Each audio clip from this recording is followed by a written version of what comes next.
Welcome to More Than Renovating, a Renovate and real estate podcast. Our founder, Belinda Smith, talks to industry experts to provide you with the knowledge and information you need to make renovating for love and profit your reality. Belinda will also chat to some of her Renovation Mastery members who are just everyday people doing extraordinary things, following their passions in the renovation and property space. So, let's jump straight into the episode. Enjoy. Yeah, hi everyone, I'm Belinda Smith from Renovate and Real Estate, and today with me I have Bushy Martin. Hi Bushy. Hi, how are you, Belinda? I'm really well. Now, I've followed Bushy for a long time. Bushy is part of Realty Talk. I've seen articles written by Bushy in property investor magazines, Australian Property Investor Magazine in particular. He's from Know How Finance, and knowhowproperty.com.au is where you'll find Bushy online, and I'm really pleased to have you here. We are going to talk all things property, and I know that's right in your patch.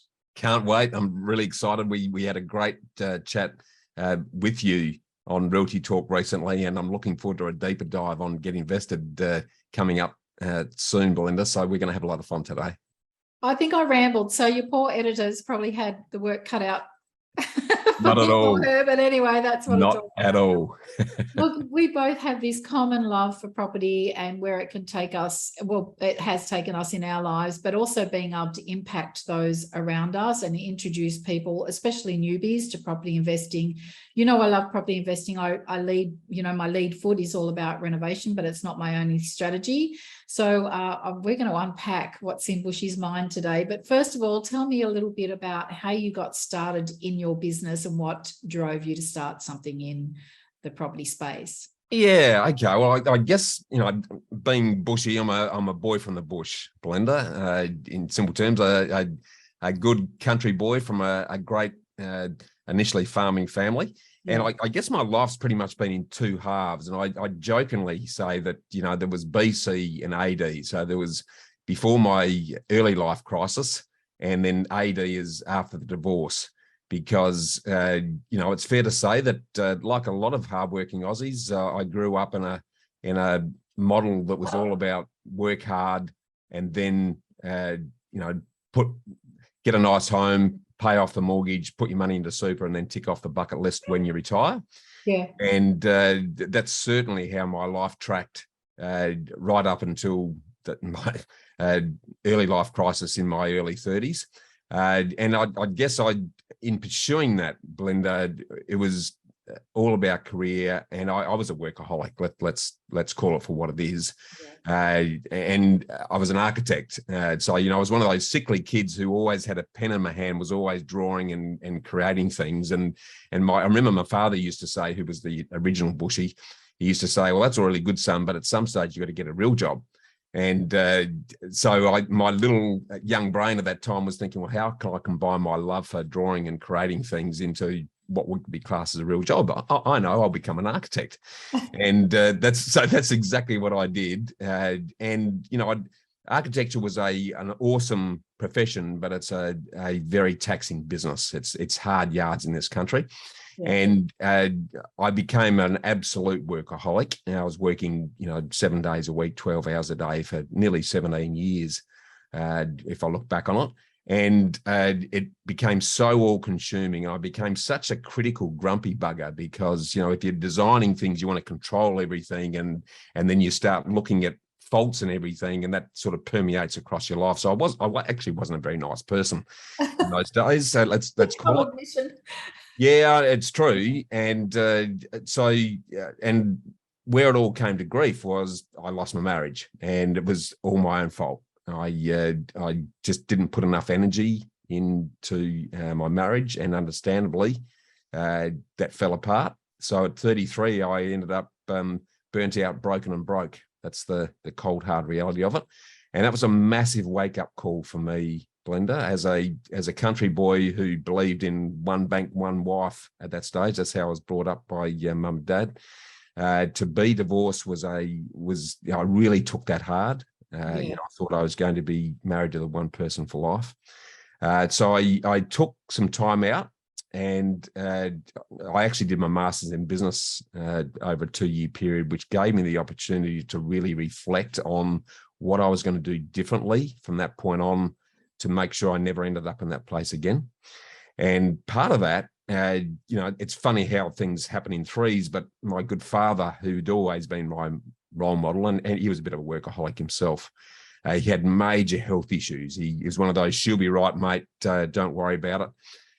And his body felt a bit. So he got cancer and he had strokes and a whole bunch of stuff. He actually spent the last 10 years of his life, in a wheelchair, paralyzed down one side, dribbling out the side of his mouth. I'll never forget him saying to me, Belinda, not long before he passed, son, learn from me, stop following my example. It's time you started getting money to work for you, not you work for money. Such a massive point. Yeah. It was, and it really shook me at the time. It was because whatever Dad said was gospel in my eyes. I always looked up to Dad and followed Dad in a lot of ways, and that really shook me to the core. And about the same time, I met my now life partner and partner in all things, Sonia. Yeah. And met her father, who was the most inspirational guy I've ever met, Belinda. He was a Hungarian who broke over the border when he was in his teens. He ended up arriving in Australia with a suitcase in his hand and nothing else. And what he managed to do with his life, he ended up with 12 kids. Sonia's one of 12. Massive family. He did some amazing things. Ran restaurants, was into real estate. He had a massive chook farm. He owned a supermarket at one stage. Just an incredible guy and fearless, absolutely fearless and limitless in everything he did. And that gave me real inspiration at a time that I really needed it, actually, to start thinking further afield. And again, at the same time, I also met my rich dad, Robert Kiyosaki. He actually came to Adelaide at that time, and so I went to a live presentation he did, and that was an absolute penny drop moment for me, Belinda. It was, I remember him saying that the moment you make passive income a part of your life will change forever. He was a massive penny drop moment for me too. I watched him one day on Oprah, bought the book. Straight off the back of that book, my husband and I both read it. We started to do some property education, property seminars, and that just changed out. That flicked a switch then too for us. Oh, it was massive. And I jokingly say now, from that point on, I became passive aggressive. Yeah. I became absolutely aggressive at pursuing passive income opportunities. And that's pretty much folded into everything we did from that point. So that started the property journey in real terms in a pretty big way. So, but it also meant that everything we did associated with that, because property became our passion.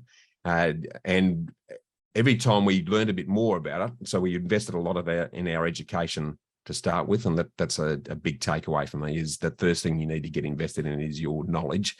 But our first entourage as a business that related to that was we started a property management business, Sonia and I, because we were so dissatisfied with the quality of property management that we were getting in our own properties at that time. We thought, well, we can do this better. So, and that is a passive income business. Once you've got a rent roll, it's built up, it's a saleable asset, and you get an income stream from it over a period, which really worked well for us. The second entourage for that was to then in the finance game, because I learned pretty quickly that property is very much a game of finance, and it's the strategy, the structure around finance that has a massive impact on your capacity, on your cost, but also your risk. So we ventured into the finance game. And again, the finance game is very much a passive income business. You build up a trail income over time, which again is a saleable asset. So that really sort of ventured us into that sphere.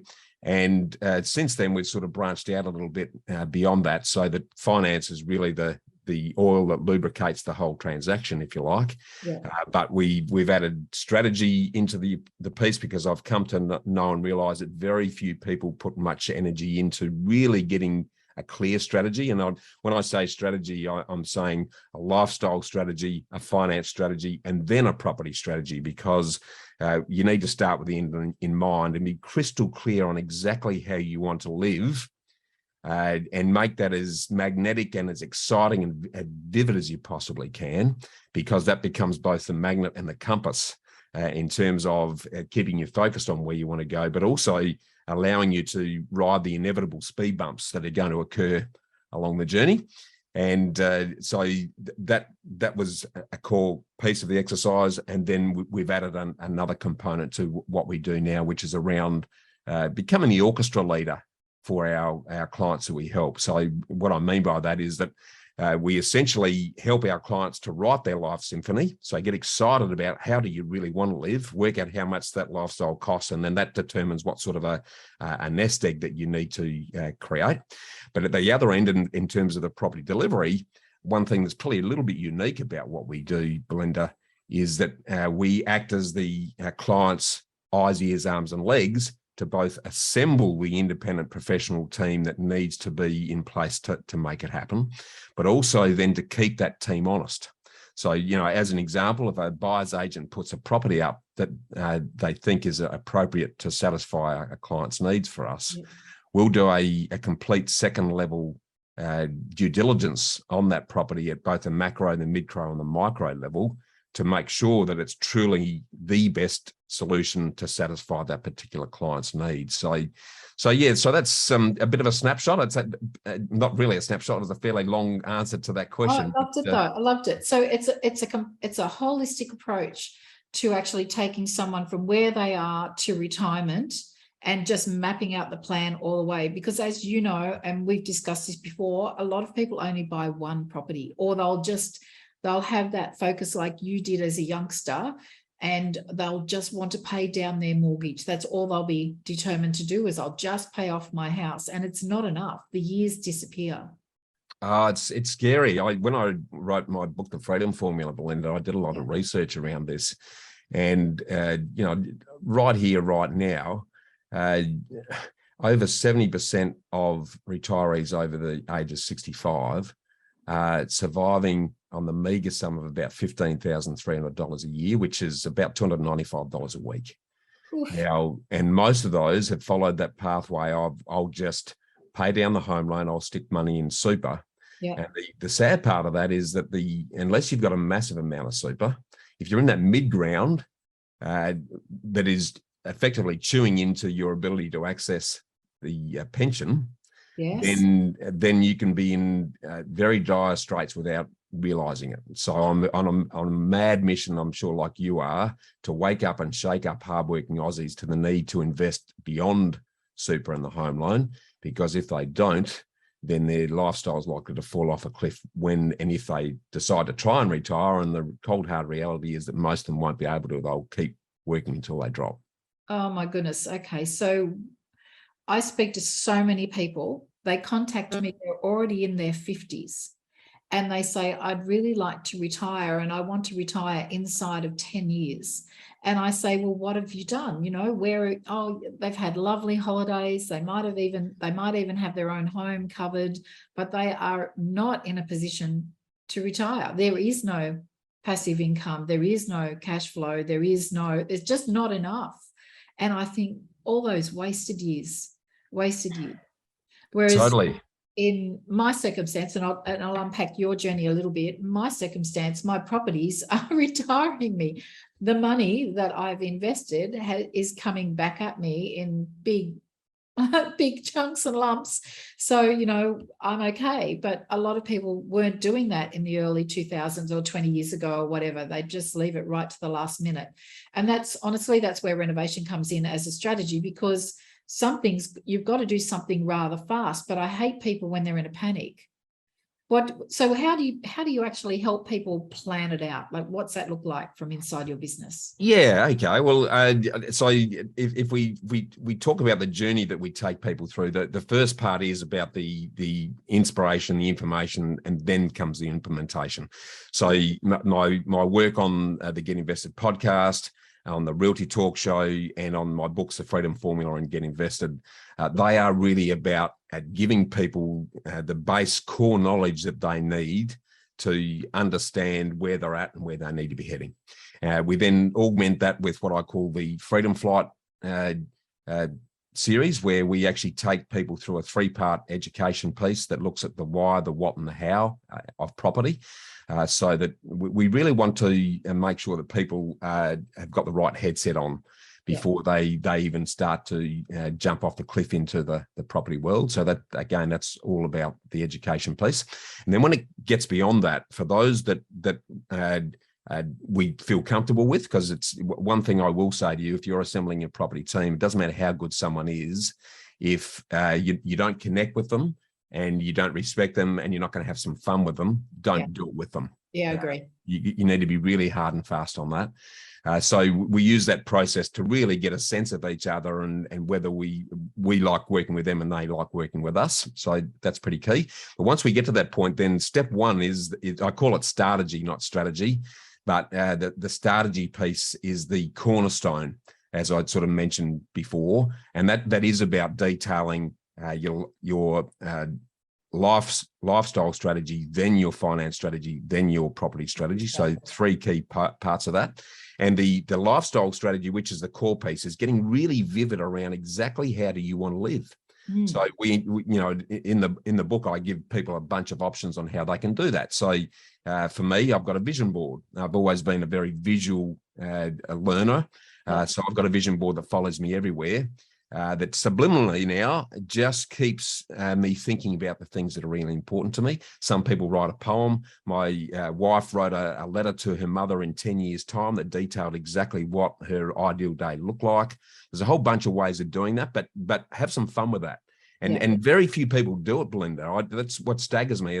Their first question when someone comes to us is, what's your ideal lifestyle look like? Yeah. And 99% of people go, oh, I never thought of it and got no idea. Yeah, or they're too embarrassed to say, that they think that it's beyond them, so they don't want to actually say what's in their their true desire is, because I think they'll never get there, so they just don't mention it. Yeah, you're right. A lot of people giving up on their dreams, and one thing I'm really determined to do is get people excited about what their dreams were and start investing in making them happen. And it really starts with that really crystal clear vision of what that is. Because once we know what your ideal lifestyle is, it's very easy to go, right, well, that lifestyle will cost X amount per year, which means that once we know what your lifestyle income is, it's very easy to work out what your nest egg number needs to be based on some returns. And we encapsulate on that in what we call the freedom numbers. So there's some really key freedom numbers that you need to be able to determine. We've got a freedom forecaster that enables people to very quickly get a snapshot on exactly what that looks like. And then all of a sudden you've got both some goalposts and a measuring stick to look at how you're going. And this does change. So, what we want today might be different in 2 or 3 years' time. So we keep revisiting that with people and say, what's changed? What's different? Do we need to adjust any of the numbers? Because that really does form the basis of what we're doing. Of course, we also need to match that with people's capacity. So that's why the finance broking side of our business is also very important. And my team aren't called finance brokers because brokers can often make you broke. They're finance architects. We call them finance architects. And it leverages off my past experience. But our view is that we want to be designing a specific finance solution in terms of the strategy, in terms of the structure, in terms of the cost minimization and the risk minimization that is suited to you. And there are so many different finance options out there. We've got access to 40 odd lenders and 2,000 different loan solutions. Yes. So it's matching exactly what the needs are of the client, but also what the variation is across the board, and then making that happen and then reviewing that pretty regularly. Because again, one of the things that people may not be aware in the finance world is that the longer you're with one bank, the higher loyalty tax you're going to pay. So, and what I mean by that is, unfortunately, banks treat existing customers almost with terribly distaste. It amazes me, actually. Yeah. A person walking off the street's going to get looked after way better than someone who's been with a bank for years. Yeah. And every time there's a rate rise or a rate reduction, quite often it doesn't get past rate savings don't get passed on to existing customers. They get the full whack. Yeah. Any discounts or other things. Rate rises get passed on fairly quickly. They act pretty quickly on those, but yeah, definitely when the rates are falling, they're pretty slow to introduce those. And very slow. Every week, every few weeks is more money in their pocket. Very slow. But anyway. Yeah, and I just spot on. So that finance piece is I say it's the mother's milk, or it's the oil that really lubricates the whole exercise and determines what your capacity and capability is. And then once we've got those two together, once we know what you want to do and what you can do, that then informs the property strategy. So depending on what your investment horizon is, and what your position is, that will start to dictate what sort of properties in what sort of location and what sort of a strategy you adopt. Is it renovations and developments at one end, or is it just set and forget at the other? We've got to put all of those things into the mix, and then you've got some real clarity on where you're at and what type of property strategy you need to adopt to achieve your long-term aim. So that's pretty much it in a nutshell, really. So people have real clarity presented to them from working with you, and some really move forward on it and others do not. What's the difference? Yeah, that's a really good question, actually. I think the ones that move forward on it are able to ignore what they see in the mainstream media. Yeah. And because we now live on an absolute disastrous diet of we just deluge with negativity. Oh, it's terrible. Worse really, than in yeah, it is. years. It's way worse than it used to be, unfortunately. Yeah. And unfortunately now everyone with an iPhone and a microphone is a journalist, and a lot of people call themselves property experts, Belinda, that know enough to be dangerous, in my opinion. Yeah. But they get a lot of airtime. And the mainstream media, who are desperate for anything that's going to keep us scared. The recent exercise with inflation and interest rates causing property crashes is a great case in point. It can create a crisis of confidence. Yes. If the sad thing is, and this is probably a pretty crass expression, but it's the country boy in me, Belinda. If you swim in a septic tank long enough, you're going to get a head full of, what, and shit. So my first bit of advice is to stop listening to the rubbish. News. Use the newspaper to wrap your chips and put in the rubbish bin, but not much more. Yeah. Get your information from people who have done what they say they're going to do and can prove it. And can communicate it in a way that makes sense. And that's I think the big difference between those that move forward and those that don't. You get the procrastinating Pamelas and Pauls who are always sitting on the fence because there's always a reason why I shouldn't be doing something. And they keep that bad diet of bad news that they're picking up in the mainstream media. The ones that are able to turn it off and go, right, this makes sense. I can see where this is going. I've got a really clear picture now on exactly how I want to live, and I can see what style and type of property strategy I need to be adopting to make that happen. Then they can move forward with confidence. So that's probably the big differentiator, I think. And so how do people find you? Is it through Realty Talk? If you guys out there in podcast land listening to this, if you're not tuning into Realty Talk, you're missing out on a lot, because there's lots of guests there, me included, and lots of others, to fill in all those gaps in relation to property education. And it's free, and it's been around for a long time, and it's just, so talk about that a little bit. Yeah, so I mean, Realty Talk is a great show. I was a big fan of the show myself for years. Actually, Belinda and Kevin Turner, who founded that show, is a living legend in the industry. Yes, still is, and a great bloke to boot. By the way, he's a very generous guy, and you couldn't meet a better person.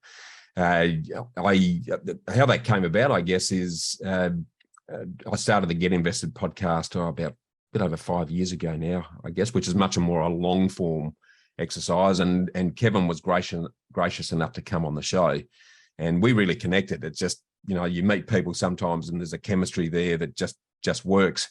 Yeah. And Kevin is now very active in building out the Realty business model. So they're doing some amazing things in relation to improving the experience for people looking to buy property. Yeah. They're doing some very different things that are creating communities on Facebook that are very different to the way realestate.com and Domain and others are doing it, but in a much more intimate experience that brings together buyers, sellers, brokers, property managers, all in a local postcoded Facebook page that is much more interactive. So he needs to dedicate a lot of time to that. So he was looking for someone to take over hosting the show, and he reached out to me and said, "Oh, would you be interested in hosting the show?" So he trialed me for a while without me knowing he was trialing me for a while, which is a pretty good plan, and it just worked really well. And now the show, it's been going for nearly 15 years. Yes. It's the longest running and most popular online property show. We've got a regular listening audience of about 120,000 people. Belinda. So it works well with Get Invested, because we can have the short, sharp conversations on Realty Talk that whet people's appetite to, oh, I didn't know that, or gee, that sounds interesting. And then on the Get Invested podcast, we can go into much more deeper dives on the ins and outs of what a particular guest has got to bring to the table. So it's a really good combination. And when people say to you that you could retire, which I know you could right now, your thoughts on that? I don't believe in it. It's not even my vocabulary. Well, Belinda. If we get bored, we get naughty. That's my Yeah, I think as soon as there are a lot of people that the lights go off when retirement comes into the equation, and every one of us needs a purpose. So I would prefer to call it rewirement, not retirement. It's about rewiring into doing different things in different ways. So, I often say in recent times, Belinda, I'm shifting from the success phase of my life into the what's the word? I'm thinking of the word now. Significance stage of my life, where it's all about giving back for me. So, property's been fantastic to me, and Sonia. It really does give us a very privileged lifestyle. I'm now at a stage where I want to share as much of what we've learned with as many people who are happy to listen, because I just know, like you do, just how good property can be if you stick at it, and the difference it can make in terms of freeing up your time, because time is our most precious asset in my view, and having the time to put things into things that you really enjoy and get satisfaction out of are important. And I think fulfillment. Everyone talks about happiness, but it's really fulfillment that is the key for me. Yeah, me too. And fulfillment, as you would know, Belinda, is about giving freely to others without expecting anything in return, and without them even knowing that you're doing it. And that's something I learned from my good mother. God bless her. She was the most giving person I've ever met, and she spent a whole life giving to others. And I only learned that from her late in life when I took 12 months in her last year in the world, where she had terminal cancer. And again, because of the property exercise, I was actually able to take 12 months out and spend that time with her. And while it was the most toughest year for her and for me in that regard, to see what it did to her, it was, in a strange way, it was also fulfilling, because I was able to be there for her and do what she needed in a really challenging time of need. And to see the impact that you can have on others when you're in a good place is awesome. And also to see what you've been up to, look back and see what you've been able to create for your own family too, like you and your business, me and mine. And even just being on the journey to do that is fulfilling in itself. Totally agree. I think one of the biggest satisfactions, and I'm sure it'd be the same for you, is just the people who've come back years after we've started working with them, said, "Oh, Bushy, you've got no idea how much difference this has made to my family's life." There's nothing more satisfying than that, Belinda. Yeah, I agree. What are your big plans for this year? Yeah, okay. Well, again, we are at a very privileged stage of the exercise, and our big plans, if we talk about the business exercise, we're all about lifestyle. So it's all about lifestyle for Sonia and I. It's all about lifestyle for our team, and it's all about lifestyle for the people that we help.